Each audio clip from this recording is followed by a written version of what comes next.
history's worst atrocities are not simply numbers in a history book or statistics on a screen. October 7th was the worst atrocity in Israel's history, and 1,200 victims each represent an individual life filled with hopes and dreams, tragedies and triumphs, all cut short in the most brutal ways imaginable. There are more than 200 additional lives still hanging in the balance in that hostage situation that's still ongoing. Israel's National Library wants people around the world to realize that the hostages that are being held in Gaza are human beings. They're not numbers. They're not faces on a poster. Nachum Zitter, head of reference services at the National Library of Israel, now explains just how they intend to do it. Nachum, thank you very much for being with us. So what is this initiative that you're doing? How are you humanizing faces on a screen?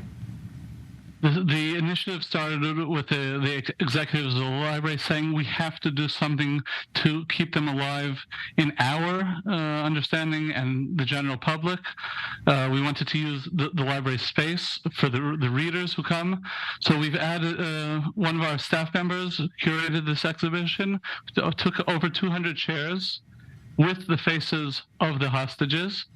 And we started out as an idea to put a book on each chair and to say we have 200 books waiting for them to come back to read. It developed from that into trying to understand each individual person's story and have a book there ready for them, something that applies, something that really describes them.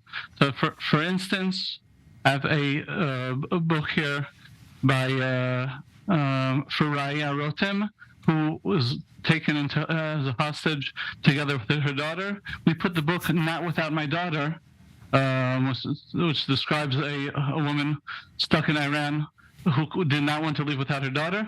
In the meantime, her daughter has been let out, but she is still there.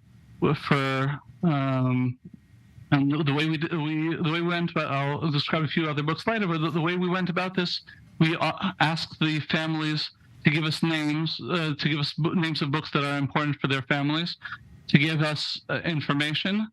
And so we took those books that were suggested to us, and going beyond that, for families that did not reach out, we scoured the internet, finding people's personal histories, and then tried to put something that's relevant. And another one with a 70-year-old lady who's an avid sports fan. We put a book about the success of her favorite team. There's a family that's been keeping diaries of things that happen every day for each family member to tell Yossi Sha'abi, who's currently a hostage, what has happened in the meantime. For him, we put the book Something I've Been Meaning to Tell You. Where's Spot? We put for the two twin 3-year-olds. That's a book that they have probably read many a time in their house, and we're waiting for them to read it with their parents again. So, Nachum, who is the message for here? I mean, these are books for the hostages themselves, it seems, but obviously they're not able to see it, not yet anyway. Who is getting the message right now? The message is for the library patrons, for people who have seen this afterwards on social media, but it's mainly for the patrons. People come into the building and see, wow, this book is connected to a person. I now understand this person's life. It's not just a name and not just a face.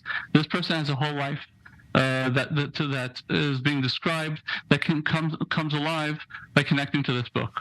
So we've had family members aside from the regular library users, hundreds or possibly thousands see it a day.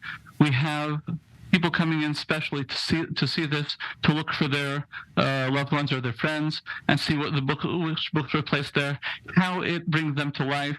Again, I've heard a number of people talking about this is my grandmother teaches these children, or someone else spoke about she knows a child here. She studied together with him.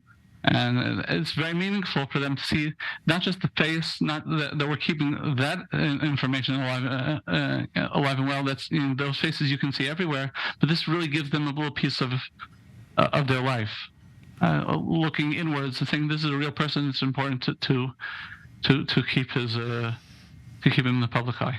It's a very strong message, and anyone looking at this will just be grabbed by the gut. They will feel it, but ultimately this is Israelis that are seeing it. Is there a way or any plans to make it the rest of the world be able to see this initiative, see this statement, and feel the same thing?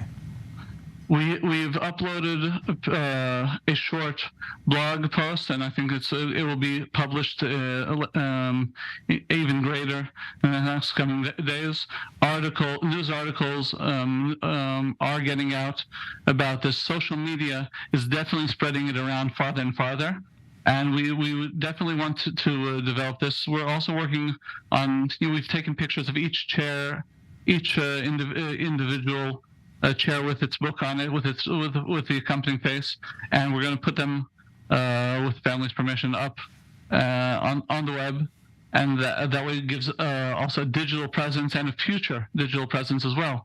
Hoping that this will become part of the history of the war, and not once they're all back, this will become history. Yeah. But we definitely are trying to get the message out, and we see that people are really sharing this all over on social media, and we suggest to all people who can come or have come and taken the picture, share it with your friends, share this message, and we're looking forward to them coming back and being able to read these and other books here and with their families and wherever they want.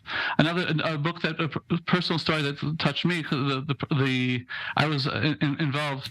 A person spoke about his partner, who was currently in hostage, and they were reading The Art of Loving by Erich Fromm, and now they're waiting to read it together. The cookbooks for the great cooks who were taken in, and many other books are available. Just describing. It's an 8-year-old. A book about Minecraft is something that describes his life to a certain extent. The book about Lassie Comes Home for a girl who's dreaming to build a dog shelter. These are the things we are definitely would like everyone to take apart, sharing these pictures and getting them worldwide. Well, thank you very much, Nachum, for your work in making sure that it's not simply history, it's not simply pictures, that people actually understand that these are their fellow human beings. Thank you very much.